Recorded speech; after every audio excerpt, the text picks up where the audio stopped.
Drink beer, it's good for you. I'm empty-handed and I'm feeling blue, and I'm gonna drink till the day that I die. Hello and welcome to the video. In this video I'll be giving existing and new users alike a quick start guide for successful and repeatable brewing with the Robobrew Brewzilla. At this present point I've only used the 35 litre system, but you'll find an awful lot of this will apply to the 65 litre system too. So let's begin. And let's start off with water volumes. Essentially here we need to calculate two figures. One that you need at the start of the brewing process, known as mash water, and the other in the middle called sparge water.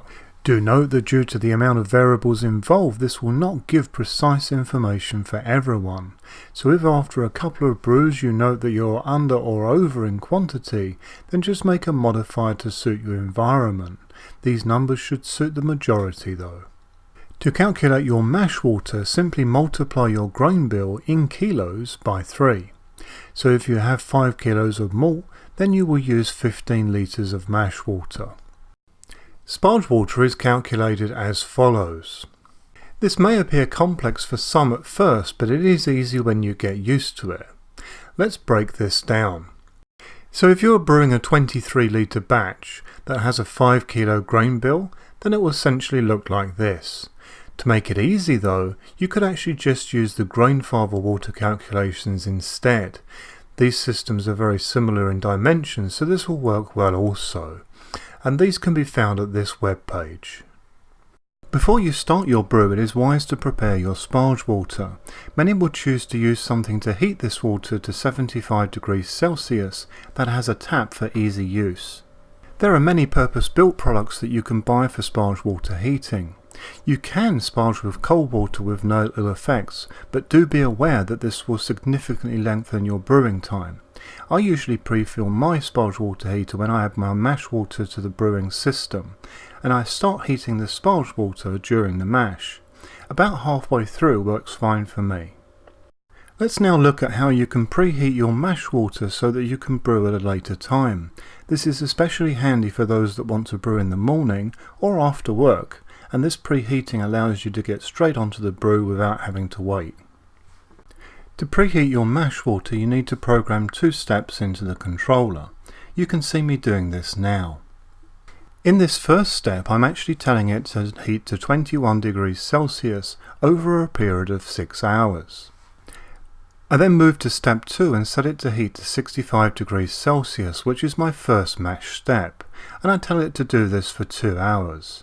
This means essentially that in 8 hours time this will be ready for me to start the brew. Once you do this, you then move it back to step 1 and press the play button. You're now all set. There is one more thing to remember though. Make sure you turn those heating elements on, otherwise it simply won't be able to heat. Important stuff. The other thing to mention is never switch these on when you don't have any water in the system.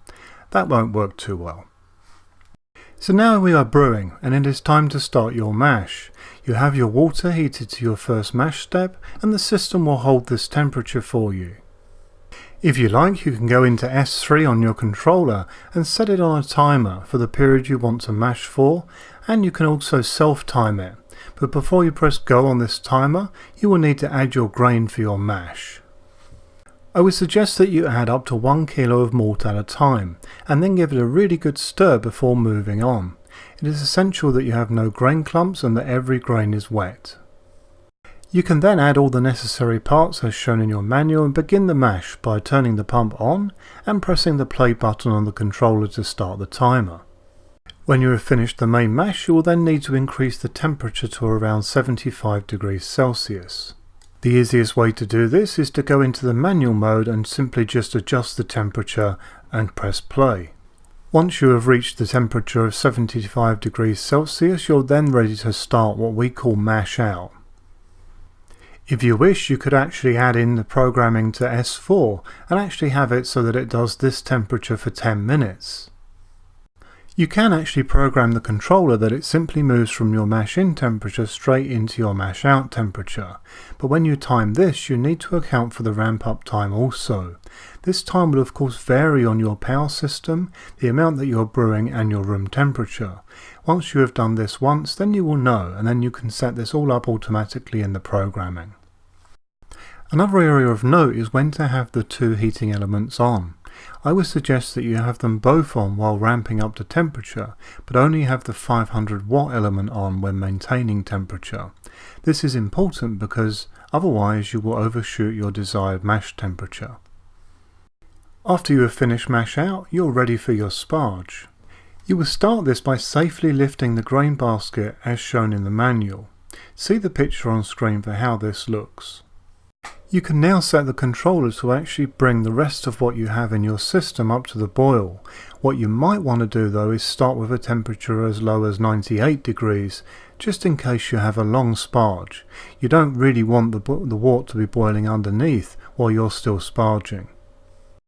With the basket in the upwards position, liquid will now start draining from the grain. It is vital that this does not run dry, so start your sparging soon after. This is best done with a small jug and only pour a litre in at a time. One important point is not to have too much water building up above the plate.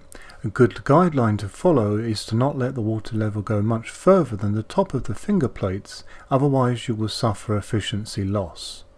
Another important point is that when the plate is free of water build-up, sparge as evenly across the top plate as you can, rather than just pouring in one place. The whole point of the sparge is to wash remaining sugars out of the whole of your grain. Let's now move on to the boiling process. It is vital to understand that your boiling point will be relevant to your elevation. My boiling point was 99 degrees C in Bergen in Norway, but it's quite different now that I've moved closer to Oslo. There are smartphone apps that you can get for free out there that will assist you with this and knowing what your boiling point is. Once you come to the boil, we will see that a layer of foam has formed on top. This is normal and it's essentially protein content. Some people fish this out and discard it, and others prefer to stir it in. It is important that you do one or the other to avoid a boil over. A boil over is not only potentially dangerous but also a waste of your time because there will be a fair amount to clean up. During the boil there will be various things that you need to time. Firstly, this will be the boil length itself, and then of course when to add the various different additions that go in during the boil. Brewing software like Brewfather is perfect for keeping track of these timings, and in my opinion it doesn't really get any better than Brewfather currently, especially when you consider that you can use it on any laptop, phone or tablet. This software will also handle other aspects of the brewing process for you, including full recipe writing. Much of what you add during the boil will be hops. It is vital that when you are adding these that you give them a good stir, ensuring that all vegetable matter drops. Having said this, our primary interest is the oil that is contained in the hop. As I'm sure we all know, when added to liquid, this wants to stay on the top. Stirring this oil in will allow it to amalgamate with the rest of your wort and do the job that it's intended for. Once you have finished your boil, I would recommend that you perform a whirlpool. This will greatly aid in early wort clarity and protect your wort from other potential issues like DMS. Grainfather sell a great paddle at a reasonable price for this purpose, and it can also be used for wort aeration once you have your wort safely in your fermenter. The Robobrew Brewzilla comes out of the box with its own chiller shown here on screen now. This is a spiral chiller and will certainly do the job. Do note that not included in the box are the fittings you will need to add hosing to the chiller. This chiller should be cleaned before use and then added to the brewing system while you still have boiling temperatures.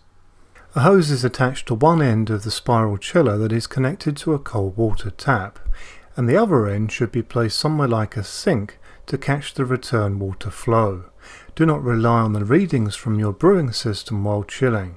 Interference is common due to having a spiral inside, so have a clean and sanitary temperature probe for temperature readings to be sure. The manufacturers of the Robobrew also sell a counterflow chiller as an upgrade, and this makes the whole process faster and is recommended. This now concludes this video. I do hope that you have found it useful, interesting and enjoyable. This YouTube channel is packed full of other content that I believe you may find of interest also. If you go to my main channel, you will see that I've organised all sorts of different playlist types, depending on what you are interested in, ranging from tried and tested recipes to reviews and general brewing advice. Do let me know what you think. This channel is fueled by the wishes and needs of brewers just like you. So if you did like this video, then please do like it on YouTube. This really helps me out and allows the videos to be seen by a wider audience on YouTube. I have always got a lot of new videos planned for the future, so if you are interested in seeing my new content, then please subscribe for future content. If you have any questions on anything that I have covered in this video or any other video, then please do not hesitate to get in touch with me via YouTube or Facebook. I'm a member of pretty much every Grainfather Facebook group and more. Happy brewing!